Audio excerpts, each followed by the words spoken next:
Hello, I'm Lori Carlson, the Executive Director of LeMoyne Arts, and it is my absolute pleasure to welcome you to this video presentation by our current exhibiting artist, Marina Brown. The title of her show is very apt. It's called The Color of Light, and in it she is showing a retrospective of some of her older pieces as well as a display of some of her newer works. I know you're going to enjoy this video tour with the artist herself, who'll share some of her stories and insights into how some of these wonderful works came about. Marina, thank you so much for being with us today, and we'll turn it over to you. Thank you, Lori. I really am delighted to be here at the LeMoyne in this wonderful art space, 5 gallery rooms, which is very exciting for any artist, and to be able to have actually my entire opus here on display is fun and wonderful. And I'm delighted to be able to share with others who aren't able to get here in this COVID time something of the paintings as well. The way I've divided the galleries up are, I think, significant as to what my modus of working is. In this particular case, 2 galleries are filled with the Deep South and African American life. Another 2 have dancers in them, filled with movement, which is another part of my own life. And the 5th gallery is of portraits. The Black experience, which is what is portrayed in these 2 rooms, is something that, as a white person, honestly, I can never truly express authentically. I can hopefully not appropriate things, but in my work appreciate the way life is for African Americans, both in another time and in our current times. In some ways, it's never going to be possible for a person of a different race to actually understand what life has been like for someone of another race. And so what I can do is offer a facsimile, possibly, and an appreciation of what I have seen in my own life with my African American friends. When I go back to think when I was young in Indiana, I remember being very, very little, and my mother and a black lady were waiting on a bus with their 2 little children. And apparently the little black boy and I wandered out to the curb, saw each other, and decided to give each other a big kiss. And our mothers, respectively, kind of gently took us away. But my mother would often tell that story. And the reason, I think, was because she was trying to tell me that that was all right, that we were, it was fine to be friends and fond of somebody who wasn't just like me. And so I kind of carried that with me into the time when I became a ballet dancer. And I remember a time when I was on tour with the company that I danced with, Ballet Russe de Monte Carlo. This was in the late 50s, early 60s, and we were on tour in Little Rock, Arkansas. We had one of the first African-American ballet dancers ever, Raven Wilkinson, who has recently died. But she was a beautiful classical ballet dancer. We were on stage in Swan Lake, and suddenly the house lights came up, and down the aisle came sheriffs who walked up onto the stage, escorted Raven off the stage, and essentially the performance was over. But at that time, African Americans and white people could not appear on the same stage together. Oftentimes, we as white dancers would go to the hotel where Raven had to stay and stay with her there. But those were terrible times. Even as late as the mid-60s, when after an injury I had become a nurse and was going out to a new job in California and had decided to share the ride with a young African-American intern who was going out there for his residency. We were someplace in Mississippi It was late. We were driving and looking for a motel where we could get 2 rooms. And we pulled into a little kind of mom and pop place. He got out while I waited in the car. He got out to see if anybody was there, and suddenly came running back saying, "Let's go, let's go, let's go." He said on the screen door was a sign posted, "Gone to Klan meeting, be back at 9." And it was 9:15. So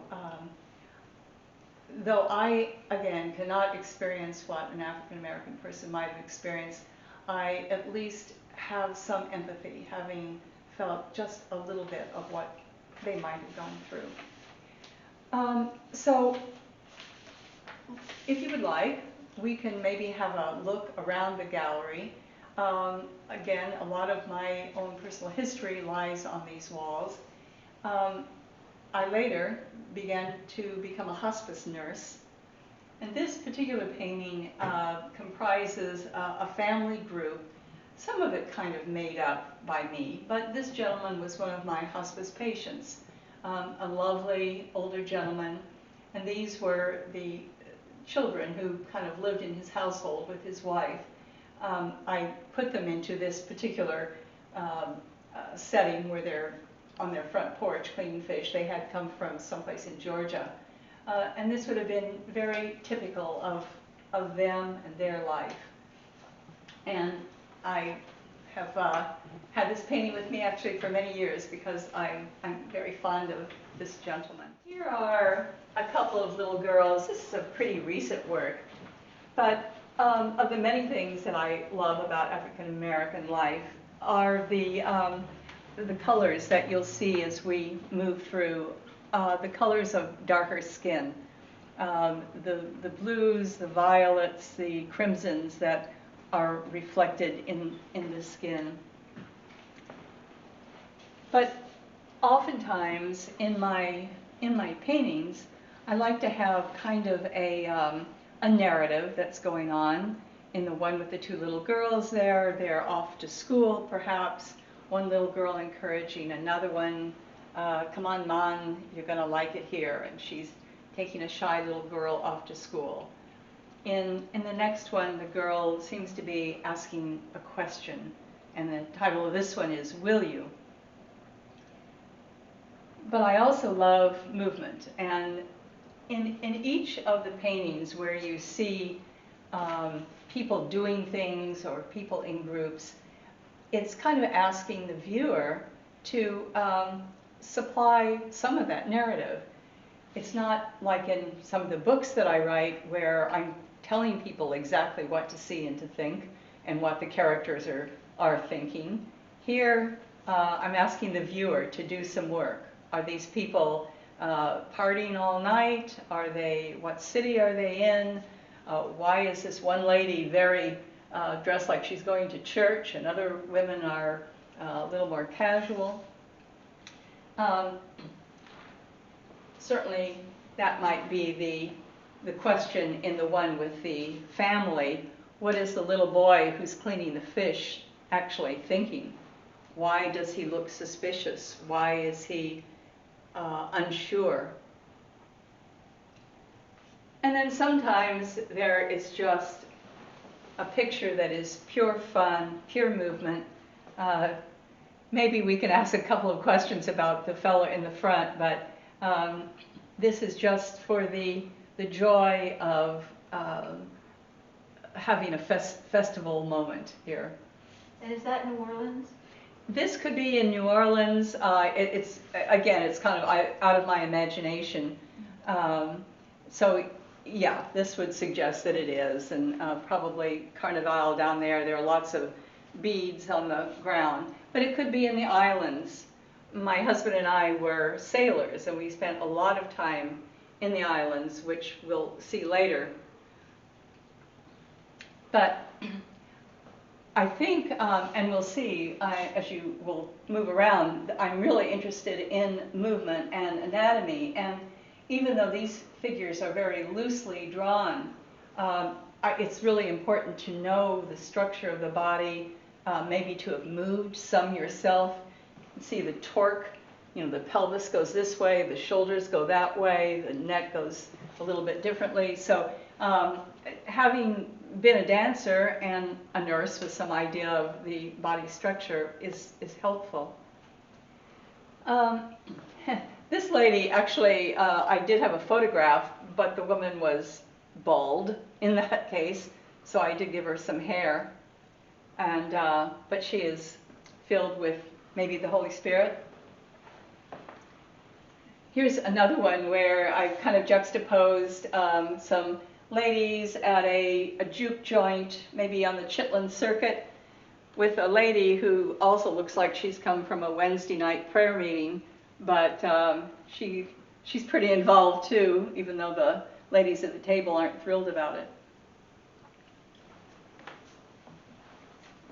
And this, again, is just pure movement. Somebody moving for joy, an opportunity for me in watercolors to do a lot, to play with the skin tones where the purples and the siennas all play out in this woman's skin. Here, again, we have another kind of group scene. This is called Big Easy Farewell. As probably many people know, they have musical funerals, and when someone passes away, people follow, the music plays them right to the gravesite. So the little boy probably doesn't understand what's going on, but everybody else is very much caught up in the moment.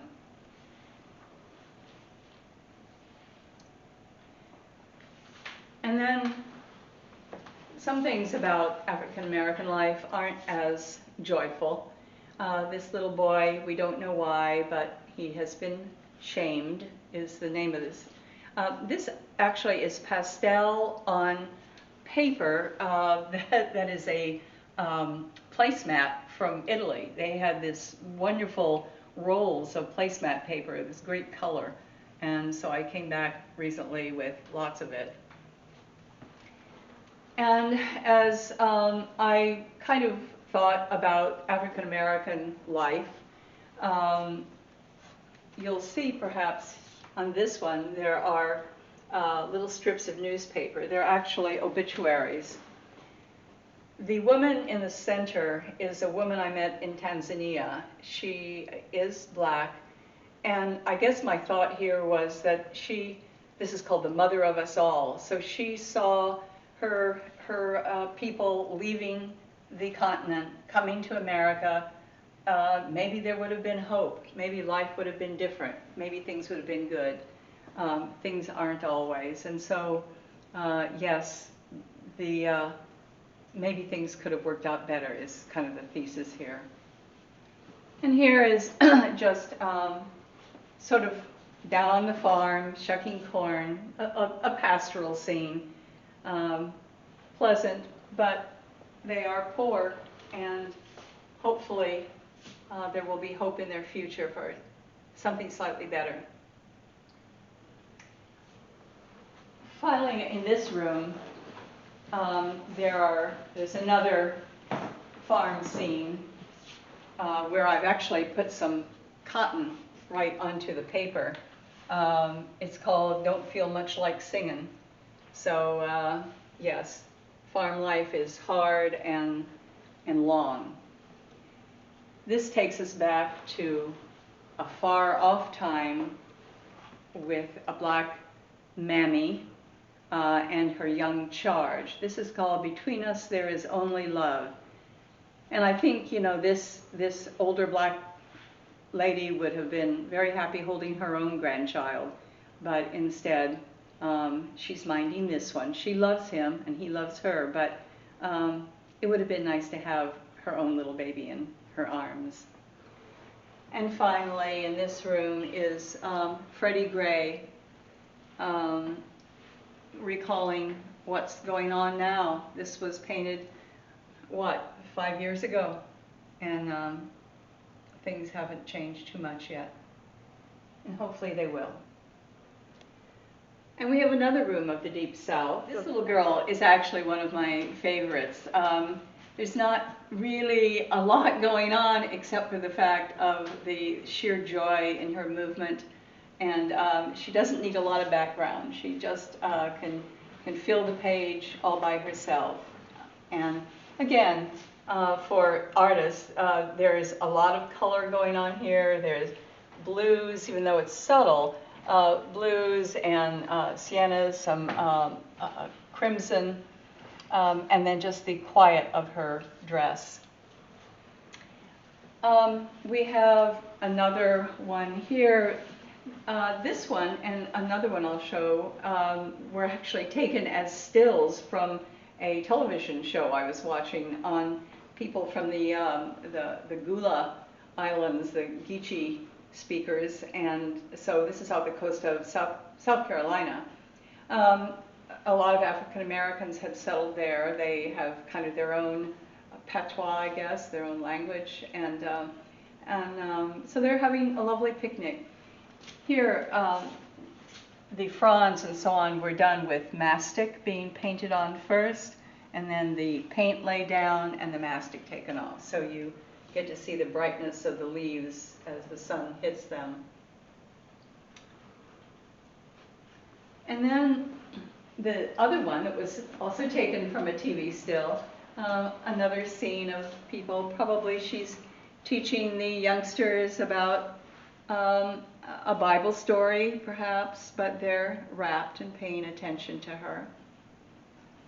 We have another scene of a funeral. This one is in the Bahamas, and I remember being on our boat at anchor and hearing music and wondering sort of what was going on, and coming in the dinghy and finding they were taking somebody in their casket off to the graveyard, but they were sending him off very, very well. This is just a flower cellar, kind of more of a sketch than a real painting, but again, for watercolorists, it has some fun shadows going on in the backgrounds.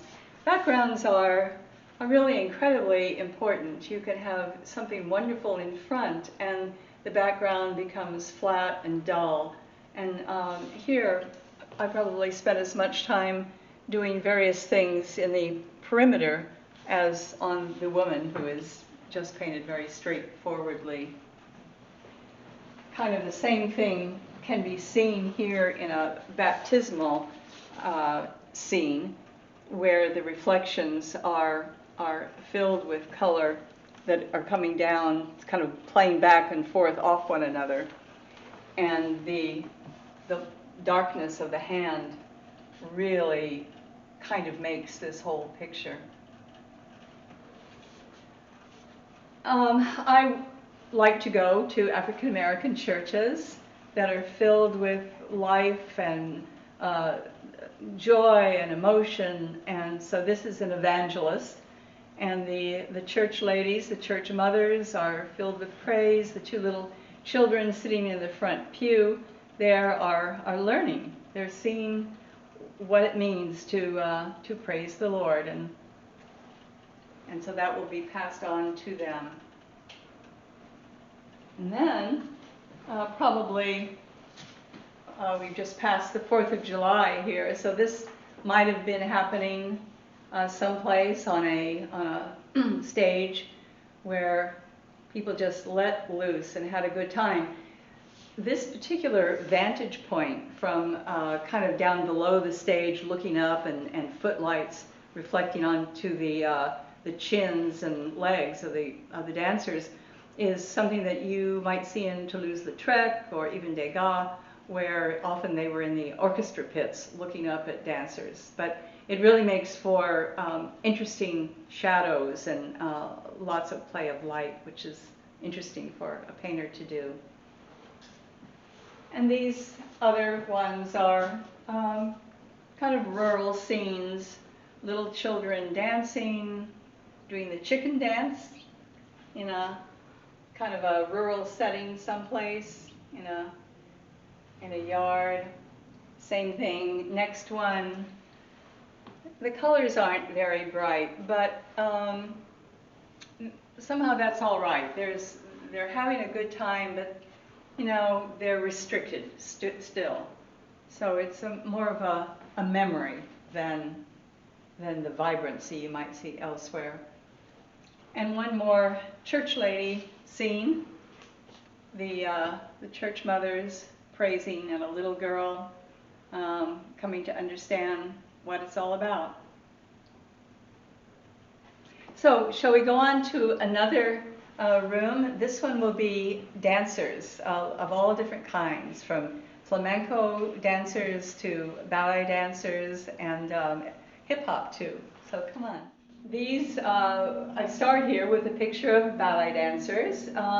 Again, the colors are rather subdued, and in this case, I really left this plain white. I didn't do anything, just showing this. The stage lights are incredibly brilliant and suck all the color out of most everything. But so it's rather simply done, but and not too many colors used, but enough. Next to it is one of a series of flamenco dancers. I was in a flamenco dance group in Tallahassee, and it's a wonderful art form. So, and here again, here is some mastic used just to, you know, this wasn't even painted much, just to show the fringe moving around. I love how she's coming out of the frame with her hands. That's just... Yeah, she's coming out of the frame because I made a mistake. Oh. Because, yeah, I had actually painted it just like that, and it cut it off. And so, yes, I did cut out fingers and glue them onto the mat. Because I can't touch them. But, yeah, in the end, she's escaping. She is loose. This one, I just wanted something very, very vibrant, and it's in a way more of a poster than anything else. But there's a lot of, you know, spattering going on. I even cut out little pieces of confetti and glued them on. So hopefully it's a just vibrant, explosive kind of picture. And then the next three are more flamenco dancers. They're called by the various dance forms. This is called bulerías. And again, here background plays a huge part in the movement. Just the dancer alone would be okay, but the fact that the environment itself is swirling gives animation to the entire picture. Then this is a sevillanas. The sevillanas is a more formal kind of dance. I think I must have continued her hand outside of the frame as well, for the same reason that I don't often measure as well as I should. And this one I just call the golden flamenca. The idea of the white framing there is to suggest that we're looking through maybe a window, and there's a guitarist here in the back. He was made just with using sponges, sucking up a lot of the paint, and there's spattering and a lot of water involved. And that is the wonderful thing about watercolor, is that sometimes you can just you know, maybe put the water down and flood color, pigment into it, and it kind of paints itself. It often knows exactly what it wants to do. You can help it by picking up the paper and turning it upside down or sideways, but you never know. You never know what you're going to get. This is an African lady dancing rhythmically. And a ballet dancer tucked into the corner here. Again, probably the background is more alive than she is in many ways. And finally, on this wall it's a diptych, two stuck together. These were two people that I had seen at Mardi Gras in the islands. And again, the joy of just making these lines is so much fun, of his arms, which they're fluid, they're loose. You know there's anatomy there. I mean, you see muscles, but you also see flow more than that. And truly, probably most painters would agree that painting someone, a full-figured person, is much more interesting than a skinny one. This one is, I think I'm just calling it Blue Congo Dancers. They're in full swirl, and hopefully you hear the drummer in the background. Another one that was fun to paint.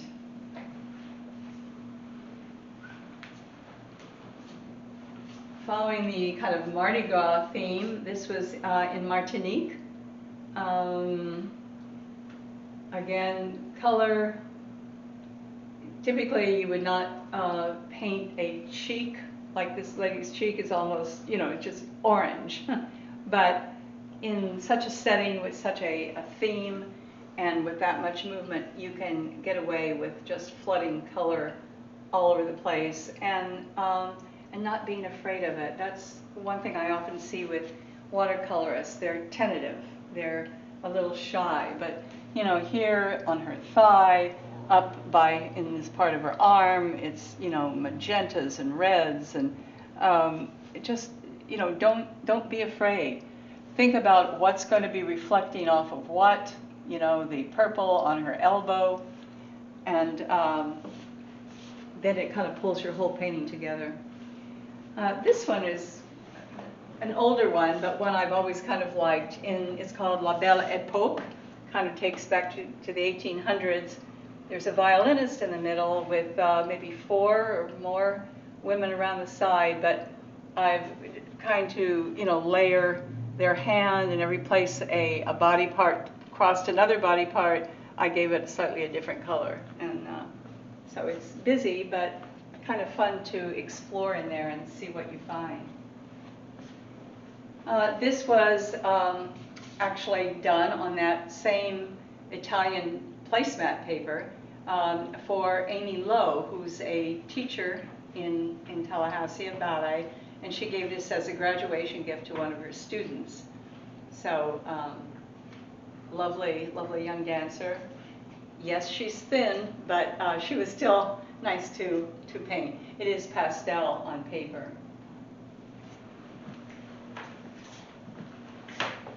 This is one of 2. I did another one like this in oil, but this one is watercolor of just jumping dancers. And here you can see it's also all right to crop things. So, there are 2 feet and an arm and a top of a head that are kind of missing, and yet it might give the sensation that, they're sky high, they're moving, you can't keep them in the frame because they're moving so much. So in a way, it kind of adds to the feeling of dynamism. Here is a departure.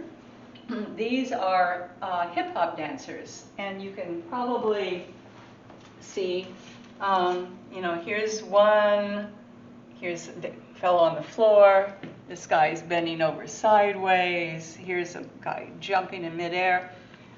So it's just line drawings with charcoal shading, but it ends up giving kind of a satisfying composition, as well as having been fun to put all these guys together. This is pastel on paper, a backstage scene of dancers. And another one that is one that I found really satisfying to do, another backstage scene, which kind of goes with the other one. This one was painted actually upside down. I had a reference photo and I turned them both upside down, so I couldn't really see what I was doing except noting the colors and the values as I worked through it. And it turned out pretty well. But doing it upside down keeps one from becoming too much of a slave. Welcome to one more room of kind of dancers.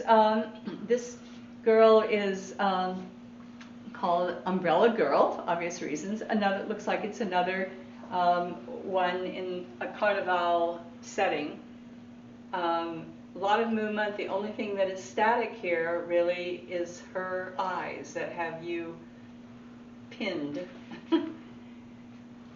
Beside her are some yellow girls also dancing, filled with this wonderful turquoise and the reds of the lips and all the blues that play back and forth. So it's really, I wouldn't say monochromatic, but there aren't very many colors going on here, so that every single one really counts.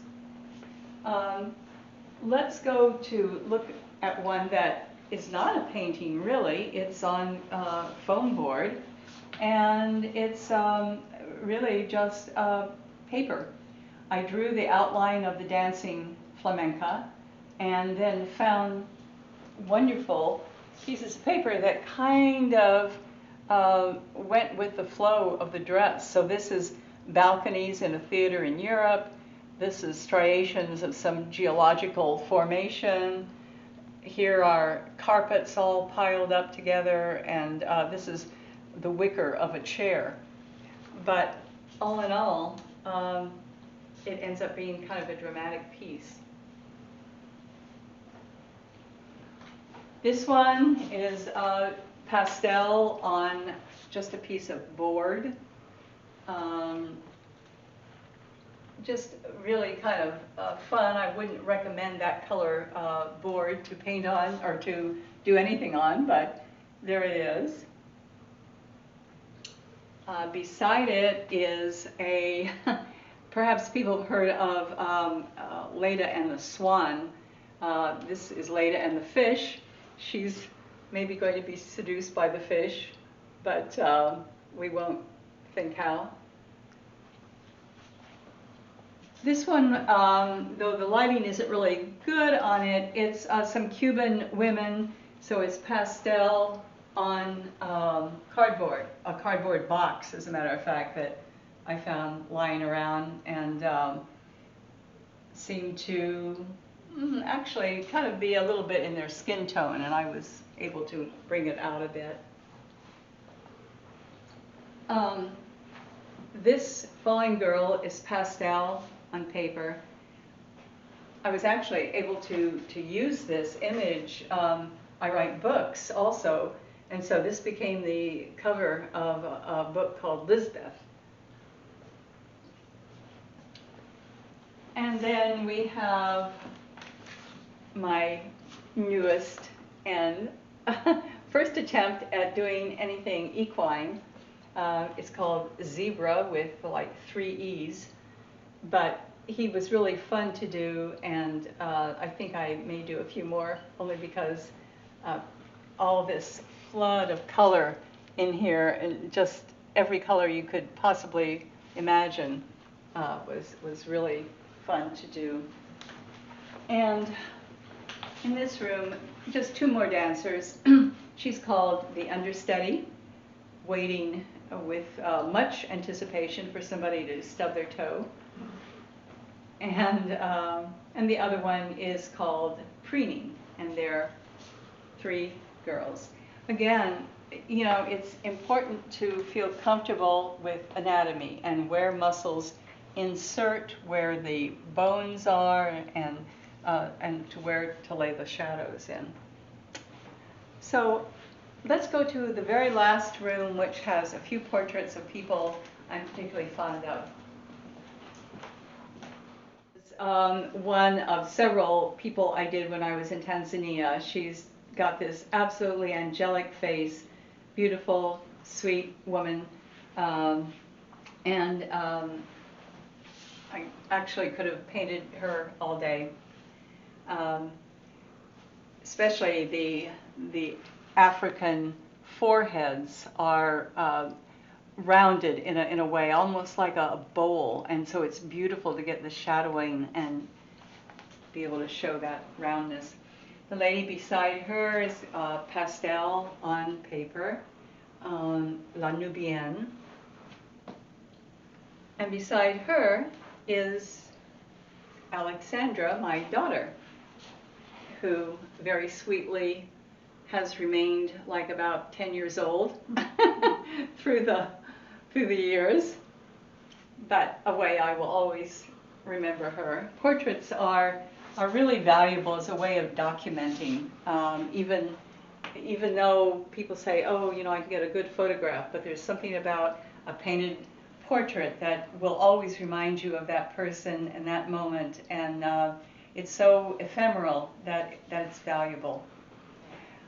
Here are two Brazilian ladies, and again, in the arm of this forward woman, again, the colors just painted the arm. I flooded some in the lower part, and some here, and some there, and it was done. So without too much painting, it just happened.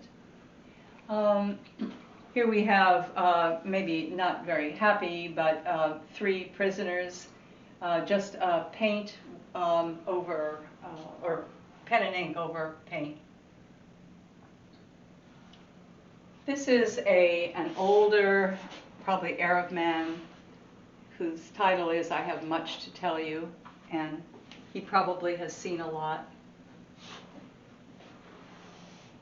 The 2 next ones are 2 of my very favorite portraits. This one is called Milt. I'm sure his name is not Milt. He's an older gentleman. He allowed me to take his picture at the state fair. He was building birdhouses. But he is so sweet and so gentle, with such wonderful